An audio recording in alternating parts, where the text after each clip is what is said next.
Fuimos campeones olímpicos de fútbol en los años 20, en 1924 y en 1928.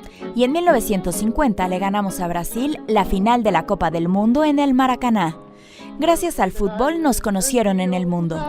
Cuando ganamos las Olimpiadas en París, la gente no podía creer que un país tan chiquito, que casi no estaba en los mapas, saliera campeón. Cuando ganamos en 1924, me acuerdo que estábamos en Tacuarembó y mi padre escuchaba una radio española con unos auriculares que no sé de dónde sacó. De esta manera, Mario Benedetti describe cómo se dio a conocer la República Oriental del Uruguay, que en pleno festejo mundialista celebraría el centenario de su constitución firmado un 18 de julio de 1830.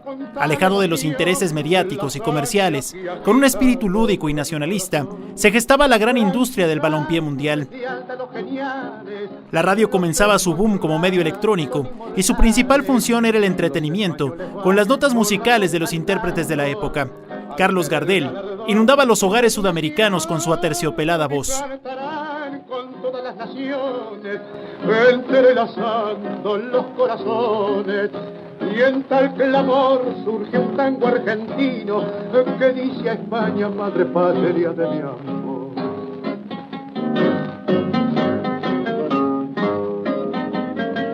El cine sonoro hizo su aparición a comienzos de 1930.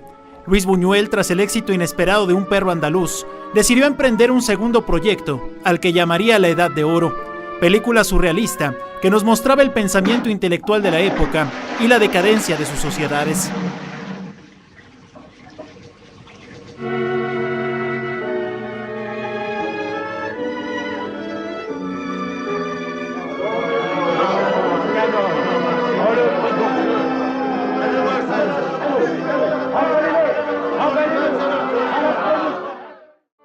El 30 de noviembre de 1872, Inglaterra y Escocia jugaron un partido que terminó con empate sin goles.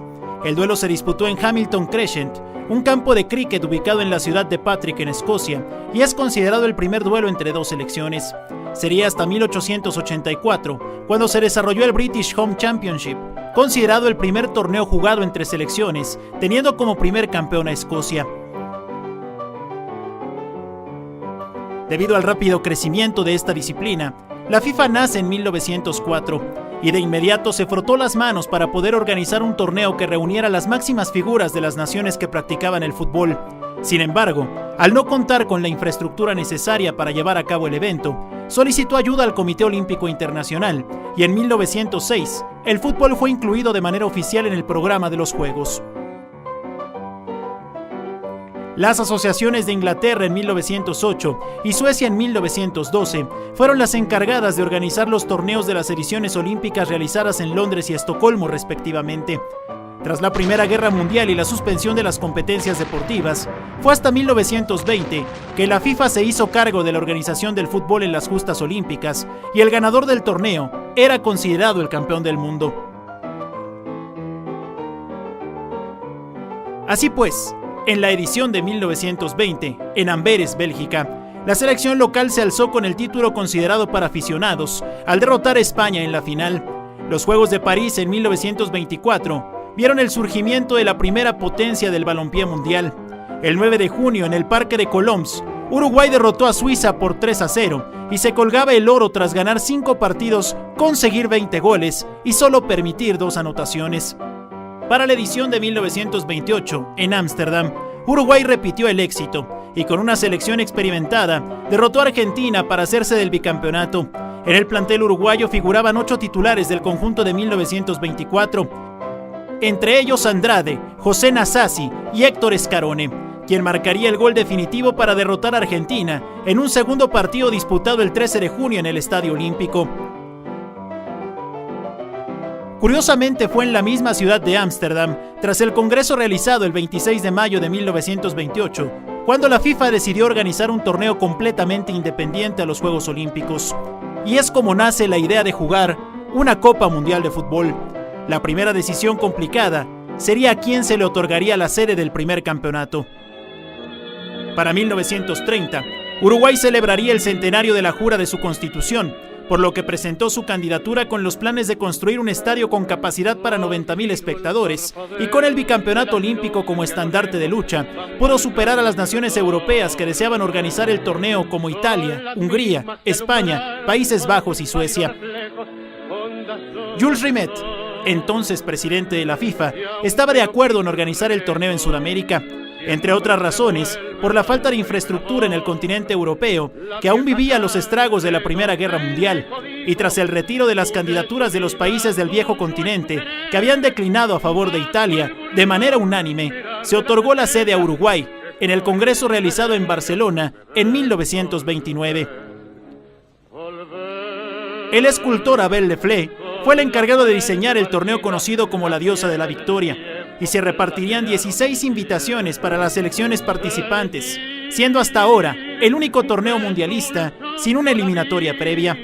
Los países americanos respondieron de inmediato y se tenía la confirmación de Argentina, Brasil, Paraguay, Perú, Chile, Bolivia, Estados Unidos y México. La crisis económica de 1929 provocó que varios países europeos declinaran su participación, y 2 meses antes de la justa, ninguna selección del viejo continente había confirmado su asistencia. Sería Jules Rimet el encargado de convencer a Francia, Bélgica, Yugoslavia y Rumania de embarcarse rumbo a Montevideo, con la promesa de que los uruguayos y organizadores pagarían los gastos generados por el viaje transatlántico. Junto a Uruguay, 12 selecciones formarían parte de la primera edición de la Copa del Mundo, que según los planes, se jugaría en su totalidad en el impresionante Estadio Centenario de Montevideo. Pero al cúmulo de imprevistos, se sumó el retraso en las obras de construcción del inmueble y tendrían que ser utilizados el Estadio Gran Parque Central, perteneciente al Club Nacional, construido en 1900 y considerado el más antiguo de América, y el de Pocitos, desaparecido inmueble que fue casa del Club Peñarol entre 1921 y 1933. Se planeaba hacer un torneo a eliminación directa, pero al contar solo con 13 selecciones, se decidió hacer un sorteo un día antes de arrancar el torneo para formar 4 grupos con un formato de round robin y donde calificarían los primeros lugares para jugar las semifinales del evento y posteriormente definir al campeón. De esta manera, Argentina, Chile, Francia y México compartirían el grupo A. El grupo B estaría conformado por Bolivia, Brasil y Yugoslavia. Perú, Rumania y Uruguay ocuparían el grupo C, mientras que Bélgica, Estados Unidos y Paraguay serían parte del D. El 13 de julio de 1930 dio comienzo a la cita mundialista. Francia y México fueron los encargados de inaugurar el certamen en el Estadio Pocitos, junto a Bélgica y Estados Unidos, que de manera simultánea jugaban su partido en el Gran Parque Central. Lucien Laurent sería el encargado de convertir el primer gol en un mundial al superar la meta del guardameta mexicano Óscar Bonfiglio, al minuto 19 de iniciado el cotejo. Los tres Conradas son inmortales, los españoles van con